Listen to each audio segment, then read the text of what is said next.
At the crack of dawn, Claire gathered up the partnership proposal she'd slaved over all night and headed to Emgren Tower with Charlie in tow.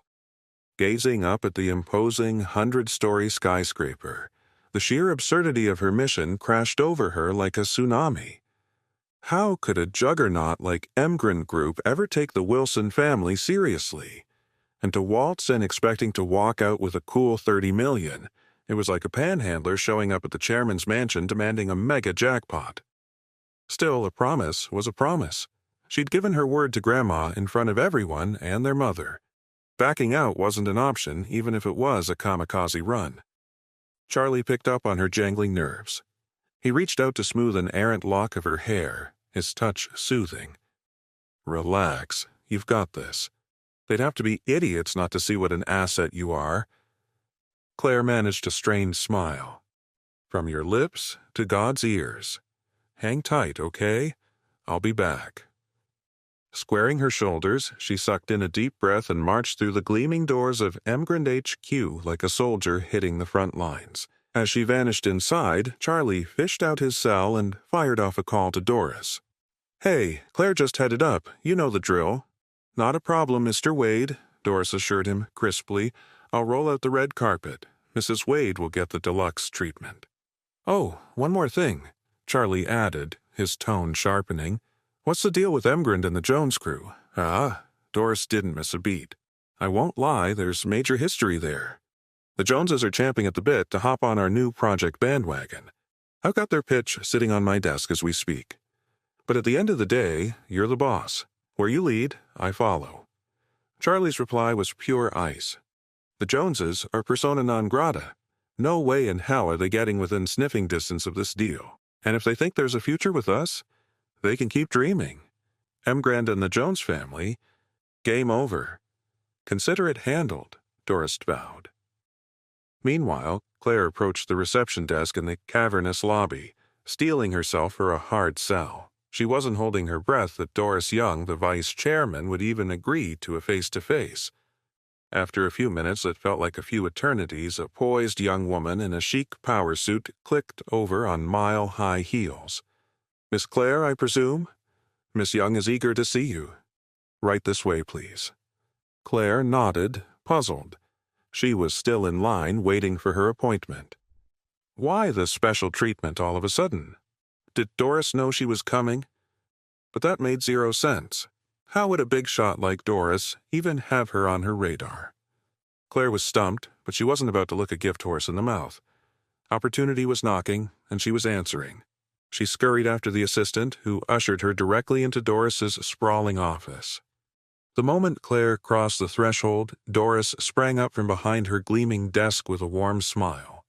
"Miss Claire, it's a pleasure. I'm Doris Young, the vice chairman here at Emgren Group." Face-to-face with Oris Hill's most powerful woman, Claire's stomach was doing somersaults. "The pleasure's all mine, Miss Young. I'm here to discuss our hotel renovation bid. I know the Wilson family isn't exactly in your league, but we've got a stellar reputation in the remodeling business. Nobody can touch our quality and hustle." Her hands shaking a bit, Claire thrust out a glossy folder stuffed with papers. "Here's our company overview and references, if you could just take a quick peek." Doris accepted the packet graciously, giving it a cursory skim. "I've heard great things, Miss Claire. Honestly, I think Emgren and the Wilsons would make a dynamite team." Claire nearly fell over. "For real? You're not kidding? It couldn't possibly be this easy. Where was the catch?" "Absolutely," Doris confirmed, still smiling. "I won't pretend the Wilson family quite meets our normal partnership criteria, but our chairman? He's over the moon about you, Miss Claire. He's eager to work together." "Your chairman?" Claire parroted blankly. "And who might that be?" Doris's smile turned cryptic. "Oh, just someone from the Wade family. Goes by Wade." "Wade?" Claire frowned, perplexed. "Funny, I don't know any Wades, well, except my husband Charlie." Doris just nodded, her expression giving nothing away. Charlie had been crystal clear. His identity was strictly hush-hush. She couldn't say more even if she wanted to, but Claire, she was drawing a total blank. Besides her spouse, she wasn't on a first-name basis with any Wades. The mere idea that her chronically unemployed husband might be connected to the upper crust of Eastcliff, totally laughable. Doris glanced down at the paperwork. "So, Miss Claire, it looks like your proposal is aiming for a $30 million partnership, is that right?" Claire nodded so hard she nearly gave herself whiplash. "Is that asking too much?" Her voice was barely a squeak. A tiny smile played at the corners of Doris's mouth. "Oh no, not at all. In fact, it's not nearly enough." Claire felt like she'd stepped into the twilight zone. "I'm sorry, come again." Doris's smile widened. "Our chairman's orders. He insisted on $60 million minimum." She produced a thick legal document with a flourish, sliding it across the desk to a dumbstruck Claire. "I took the liberty of drafting the contract. You'll see the grand total comes to $60 million on the nose. If everything looks good to you, we can ink the deal right here, right now." Claire was reeling. This had to be a fever dream. Emgrand, the titan that wouldn't give the lowly Wilson family the time of day, was not only rolling out the red carpet, but supercharging Grandma's wildest fantasies. 30 million? Chump change. They were getting double that. Claire kept hunting for the catch, the trapdoor, the hidden camera. This couldn't be real life. Suddenly, a light bulb went off in her head. Last night's briefing. How Charlie had practically strong-armed her into taking point on this pitch. He'd been so certain, so damn sure she'd crush it. And then today, right before she'd marched in to beard the lion in its den, when her nerves were shot and she was practically shaking, he'd been cool as a cucumber, smiling, confident, almost like he'd known before she had, before anyone. Just who was her husband, really? What did Charlie know that she didn't? At that moment, an unbelievable thought crossed Claire's mind. Could the Wade Doris mentioned be her husband, Charlie? But then she dismissed it, feeling it was too crazy to be true. How could it be? Charlie grew up in an orphanage. But besides Charlie, who else in the world would treat her so well? $30 million was a pipe dream, but they directly offered her $60 million. She couldn't help but ask Doris, "Miss Young, may I ask, is your chairman's name Charlie?" Doris sighed internally. The young boss had ordered her not to reveal his identity and had only permitted her to say his last name was Wade. If his wife guessed it, wouldn't she be in trouble? So she said quickly, "Miss Claire, please don't ask any more questions. Our chairman comes from a very prominent Wade family in Eastcliff. His identity is highly confidential, and I don't have the right to disclose it." Claire nodded slowly. The mention of a prominent Wade family from Eastcliff brought her back down to earth. Charlie was an orphan. He couldn't possibly be from some famous family. It seemed she was just letting her imagination run wild. When she came out of Doris's office, Claire was still in a daze. In her hand, she held the $60 million cooperation agreement between the Wilson family and the Emgrand Group. It all felt like a dream. At the gate of the Emgrand Group, Claire saw Charlie and ran up to him excitedly. "Charlie, I actually did it." Charlie smiled to himself. "Of course you did. Your husband is the boss of the Emgrand Group. How could you possibly fail?" However, he pretended to be surprised and said, "You managed to land such a difficult project? Honey, you're truly amazing." Claire said, "Oh, it wasn't because I'm amazing. It was simply a gift from the Emgrand Group." "What?" Charlie asked, feigning curiosity. "Why do you say that?" Claire was afraid that if she mentioned the chairman of the Emgrand Group, Charlie would get jealous, so she quickly said, "Oh, it's a long story. Let's go to the company now and tell everyone the good news." Charlie laughed and said, "Okay. This time that jerk Harold will have to honor our bet and do some serious bowing and scraping." Claire nodded. "He's always so arrogant and looks down on everyone. He deserves to be taught a lesson." In reality, Claire had a temper of her own. She was sick and tired of people like Harold looking down on her and her husband. Now that she had secured the deal, she was ready to put them in their place. A little over 10 minutes later, the two of them arrived at the Wilson Group.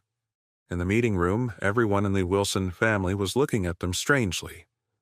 They all knew Claire had gone to the Emgren group that morning, but none of them believed she could pull it off. They were all waiting to see her make a fool of herself. They were surprised to see her back so soon. When Claire and Charlie walked into the meeting room, they were met with a wave of sarcasm. Harold said smugly, "Oh, Claire, you're back in just half an hour? Did you even make it past the front door of the Emgren group?" His sister Wendy also sneered, "Wow, Claire, you failed in less than an hour. You must have broken a record, right?" Mrs. Wilson's expression darkened. The Emgren group project was admittedly a tough one. Even if Claire failed to close the deal, she should have at least been thorough, right? It made her furious that she would give up so quickly. So Mrs. Wilson stared at her and said coldly, "Claire, you have disappointed me greatly." Charlie frowned. This family was unbelievable. They didn't even bother to ask what happened. They just jumped straight to mocking her. Especially that jerk Harold. Who did he think he was? He would be doing some groveling later. Claire had been so excited, but now their words felt like a bucket of cold water. Anger flared in her heart. "I'm sorry to disappoint you all," she said, her voice sharp. "Doris Young, from the Emgren Group, and I have already negotiated the project partnership." "What? You close the deal? Impossible. How is that possible? You couldn't even get in to see Doris." Everyone was stunned. "Claire, do you really think we're going to believe that?" Harold recovered from his shock, slammed his hand on the table, and shouted angrily, "Doris Young is one of the top business minds in the city." Harold scoffed. "Why would she ever meet with you? Who do you even think you are?" Ignoring their doubts and accusations, Claire simply pulled out the contract and handed it to Mrs. Wilson. "This is the project contract from the Emgren Group. Please, take a look." The contract was like a bombshell, and the atmosphere in the room instantly exploded. Harold still refused to believe it, yelling, "This has to be a fake. It's a forged contract. There's no way she could land a deal with the Emgren Group." "Exactly," Wendy chimed in, adding fuel to the fire. "How could she get a contract from the Emgren Group? This is a $30 million project. If anyone was capable of getting it, it would have been me," Claire sneered. "You're wrong, cousin. This contract isn't for $30 million. It's for $60 million. "Yeah, right," Wendy scoffed. "A $60 million contract? Aren't you embarrassed even saying that? Do you think we're idiots? If you can sign for $60 million, then I can sign for $100 million. Harold added with a scowl, "Claire, you're playing grandma and the rest of us for fools." He then turned to Mrs. Wilson. "Grandma, this is a complete betrayal. You can't let her get away with this." Mrs. Wilson gritted her teeth in anger. She already thought the $30 million figure was nonsense.